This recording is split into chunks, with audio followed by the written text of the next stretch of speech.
हवा तशी, म्हणजे कशी? तशीच अनाकलनीय, अगम्य. आणि त्यात जर ती एखादी प्रतिभावंत स्त्री असेल तर? अशाच आशयाची एक सुंदर कविता पोलंडच्या कवयित्री डॉमिनिक यांनी पोलिश भाषेमध्ये लिहिली होती. तिचा मराठी अनुवाद आज आपण ऐकणार आहोत.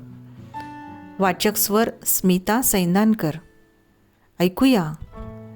सोपं नसतं प्रतिभावंत स्त्रीवर प्रेम करणं.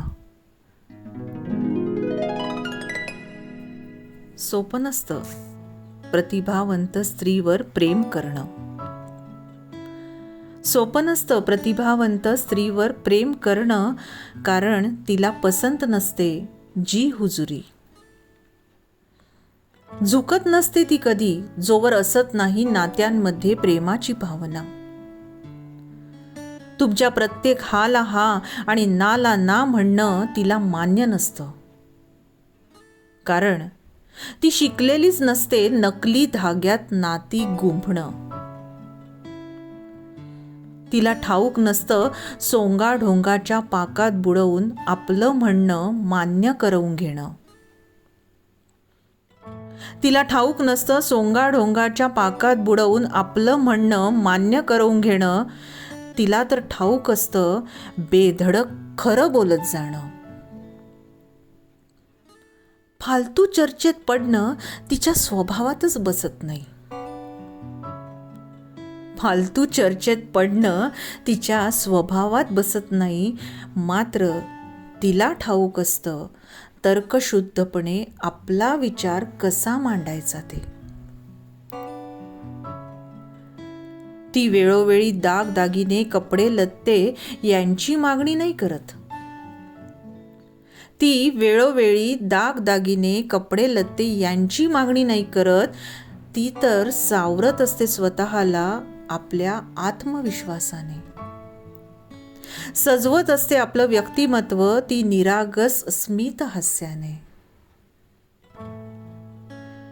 तुमच्या चुकांविषयी ती तुम्हाला अवश्य बोलणार. तुमच्या चुकांविषयी ती तुम्हाला अवश्य बोलणार, पण अडचणीच्या काळात तुम्हाला सांभाळून पण घेणार. तिला तिची गृहकर्तव्य नक्की माहीत आहेत.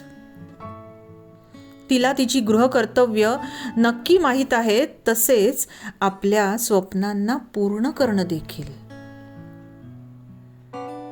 तिला जमत नाही कुठल्याही निरर्थक गोष्टींना मानणं. पौरुषापुढे ती नतमस्तक नाही होत. झुकते, पण ते तुमच्या निस्वार्थ प्रेमापुढे. ती झुकते, पण ते तुमच्या निस्वार्थ प्रेमापुढे. आणि या प्रेमासाठी आपलं सर्वस्व देखील उधळून देऊ शकते. धैर्य असेल निभावण्याचं तर, आणि तेव्हाच अशा स्त्रीवर प्रेम करावं. धैर्य असेल निभावण्याचं तर, आणि तेव्हाच अशा स्त्रीवर प्रेम करावं, कारण कोसळत असते आतून ती दगाफटका आणि कपटाने, पुरुषी अहंकाराने. जी पुन्हा जोडली जाऊ शकत नाही कुठल्याही प्रेमाखातर.